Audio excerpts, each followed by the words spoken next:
Typically, when people consider espionage, they imagine James Bond with his special gadgets and cars. But we're gonna learn about real espionage that happens even to this day. It's not always so secretive and dangerous like the spy films we usually watch. So, what is real espionage?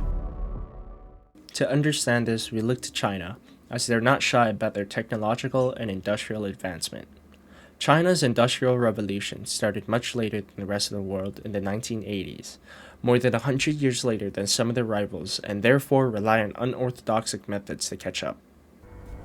The year is 2005. China had just passed a new law that would make renewable energy worth billions by allowing the creation of powered turbine windmills all over the country.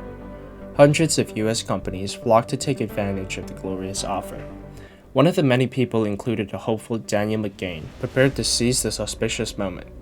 To do so, McGain partnered up with a partially government-owned Chinese firm called Sinovel. Sinovel's job was to build the turbine shell, while McGain and his company built the controls and brains. For the next few years, business was greatly profitable in China. The law had proven to be greatly beneficial to the renewable energy industry. McGain himself saw a staggering 1,000% increase in sales. With such a huge increase in sales in such a short amount of time, it was hard to see anything going wrong. However, this wouldn't last long. American Superconductor Corp, or AMSC, alleges Sinovel stole computer code used to control wind turbines. AMSC says it cost the company $800 million and lost jobs. 6 years later, while testing a new software for the next generation powered windmill, a malfunction happened within the system. This absolutely dazed the company. How could this happen? Everything was going according to plan, the source code was right. Thing was, McGain was extremely cautious of China.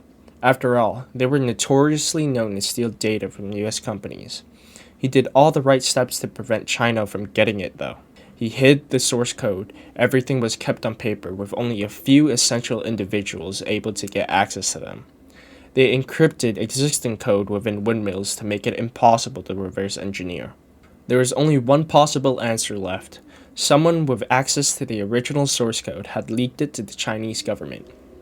After conducting an inside investigation, McGain's original hypothesis was proven to be true. Someone with great power within the company had leaked not only the source code, but a plethora of other sensitive company information. For exchange, the individual would receive $1.7 million, a new grand apartment, and all the women he wanted. The Chinese military was also allegedly involved with the espionage attack, using a group of hackers known as Unit 61398, sending malicious malware to gain backdoor access to any computer that belonged to McGain's company. Business model, legal information, hardware blueprints. The Chinese government had access to any and all of the company's information with a few click of a button.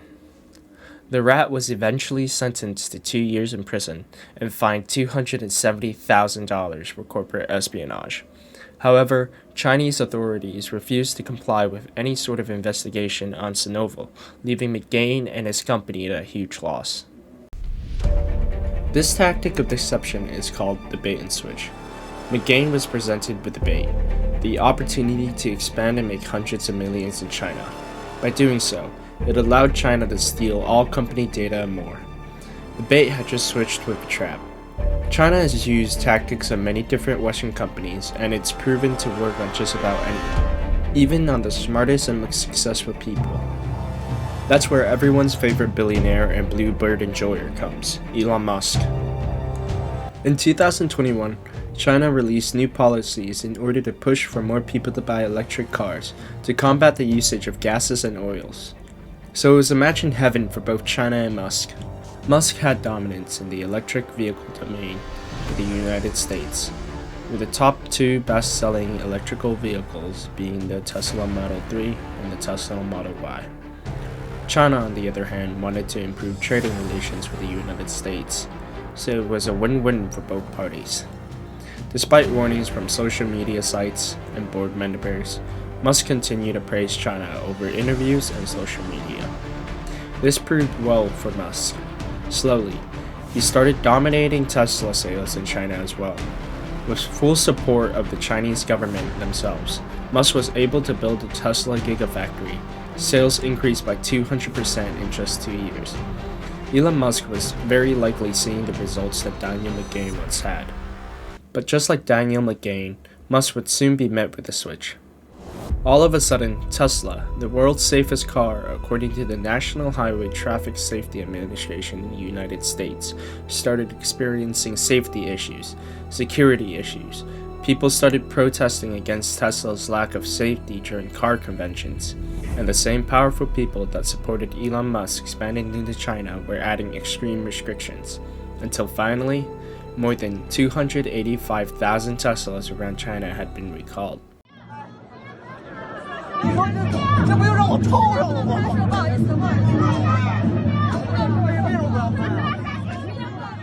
Something didn't add up. It was all too suspicious.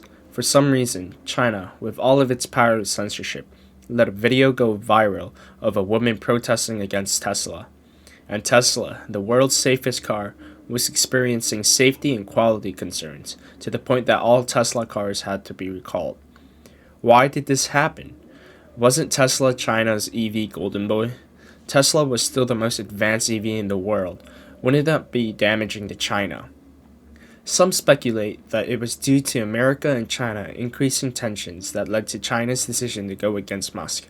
However, a tweet made by Elon Musk in November 2020 stating, "They have an old version of our software and don't have our NN interface computer," referring to the fact that a China EV-based company and a direct rival to Tesla was using their technology that Elon claimed they stole. He continued to state in the Twitter thread, "Yeah, they stole Apple's code too," linking an article by the Washington Post. The situation is still new, and no legal action had been made by Tesla or Elon Musk. But it goes to show that no man, no matter their power or influence, has no way of foreseeing China's espionage plan, even something as simple as the bait and switch. China is undoubtedly one of the world's biggest superpowers today. It is baffling to realize that they started their industrial revolution barely 5 decades ago. However, using mischievous espionage tactics, they were able to steal data and information from Western companies in order to skip most of the research and jump straight to the practical usage of technology and fast-track their development. Maybe one day, Western companies will learn from their mistakes, though I doubt this is the last company to be silently attacked by China, and it will allow China to grow at the exponential rate it is growing today.